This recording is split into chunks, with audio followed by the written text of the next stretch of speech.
Good morning, everyone. Mr. John Goyer, Executive Director, Southeast Asia, U.S. Chamber of Commerce. Chou Kh, Vice President of Cambodia Chamber of Commerce. Excellencies, ladies and gentlemen. It is a great pleasure for me to preside over the U.S.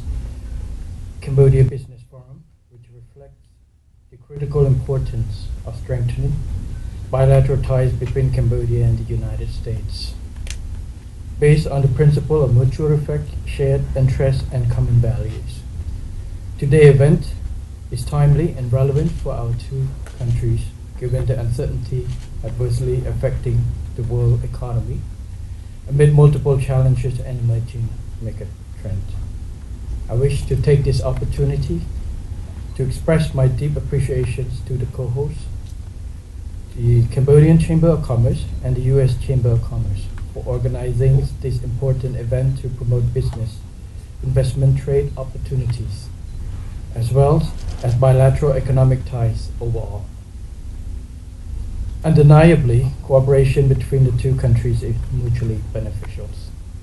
The United States benefits from Cambodia's strategic geographic advantage and a large pool of young, low-cost workers with skills suitable for manufacturing. This translates into low prices of goods for American consumers and access to U.S. market for Cambodian exports. The United States and Cambodia have a long history of friendship and cooperation that dates back to 1950, when diplomatic ties were established.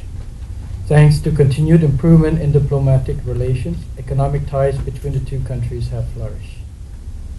Two-way trade hit $13.3 billion last year.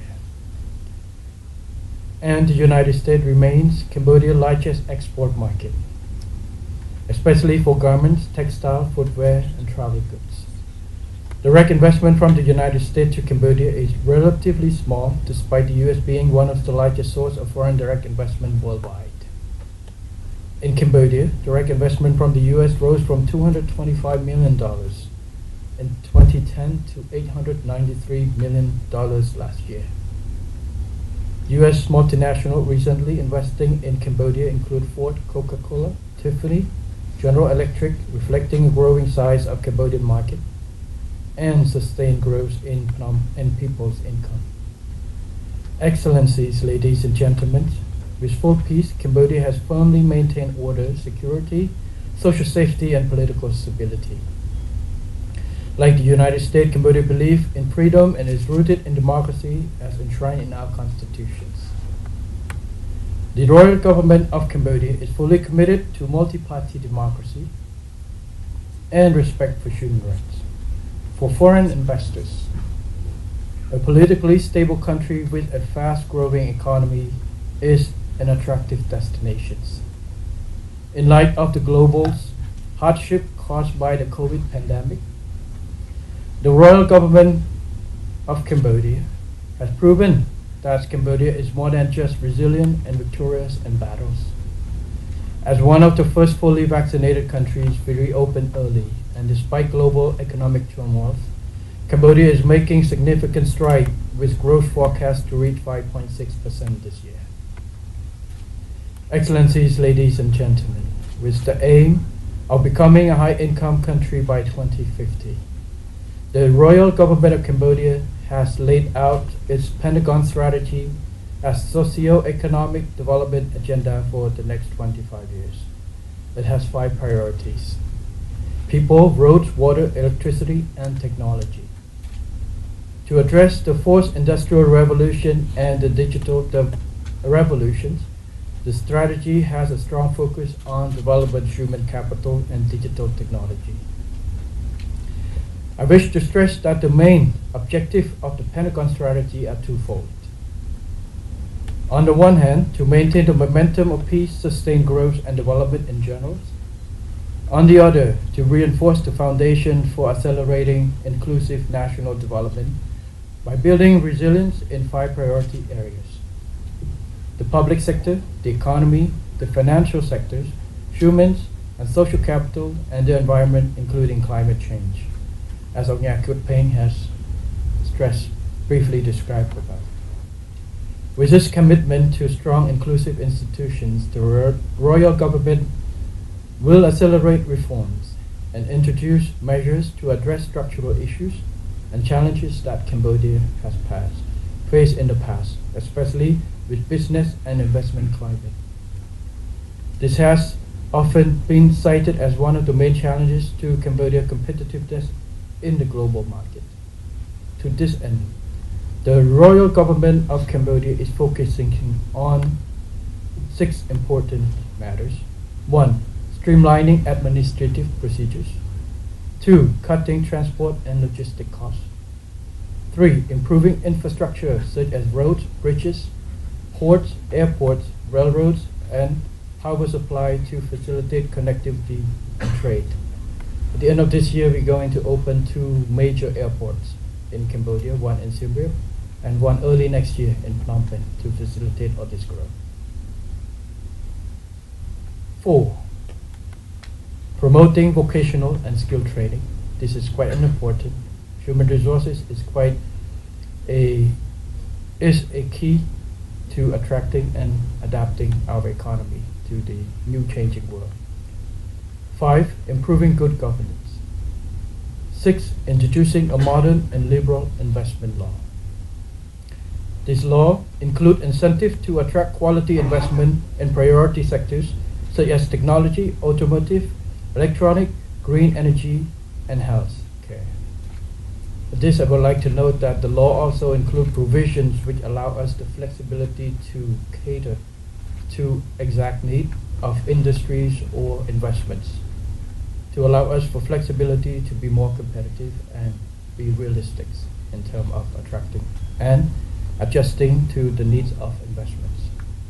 In addition to the reform, the royal government of Cambodia will intensify its dialogue with the business community through regular forums involving public and private sectors. Presiding over this forum from this year, I will listen to the challenges, concerns, and suggestions raised by domestic and foreign businesses and investors, and seek to provide effective solutions and responses. And in November this year, the royal government of Cambodia will hold the 19th Government Private Sector Forum, like you mentioned, with the aim of effectively and seriously tackling investment hurdles and improving the overall business and investment climate, especially facing the slowing down economic worldwide. I tasked the DPM on Manera, the Minister of Economic Finance, to do consultation with all the sectors involved so that we can understand clearly what is the needs to and what are the challenges that businesses needed, so we can improvise the solutions to have during this time. Excellencies, ladies and gentlemen, the world economy is interconnected and increasingly interdependent. One economy's health can rapidly be affected by other economies, mainly through connectivity, especially in the areas of trade and investments. This suggests that it's beyond doubt that constantly increasing cooperation among countries in trade, investment, and other forms of collaborations will benefit us all. Cambodia continues to expand its market by integrating into global supplies and value chains, and through free trade agreements. These are both bilateral and multilateral. Bilateral mechanisms such as the ASEAN Free Trade Agreements, the Cambodia-China Free Trade Agreement, the Cambodia-Korea Free Trade Agreement, the Regional Comprehensive Economic Partnership, or RCEP. These serve as export gateways to larger markets for goods made by U.S. companies in Cambodia. Before ending my remark, I would like to invite U.S. investors and business people to visit Cambodia. And early this year, I have an opportunity to meet the delegation from the U.S. organized by U.S. Business Council and ASEAN Business Council. I'd like to see that this will happen regularly, and be happy to meet you and welcome you again in Cambodia at my new capacity in the government. And I hope that you find Cambodia as many opportunities to investment and learn more about our economic and investment potential opportunities. There's no, in Cambodia we say, seeing one time is better than hear 1,000 times. So please come visit us. For investment in Cambodia, the royal government is committed to ensuring a conducive environment for business operation and expansions. We are addressing challenges, both old and new, to accelerate the full development of the private sector as key government partner to promote inclusive development for mutual benefit and shared prosperity. For this, if you know my background, I study economic, and usually I am not really a big on the government intervention in the market. So, but it has to be regulated, whether it's private sector self-regulations or government do. The private sector can be a more active role in regulating. For business, I believe that business know about business better than governments.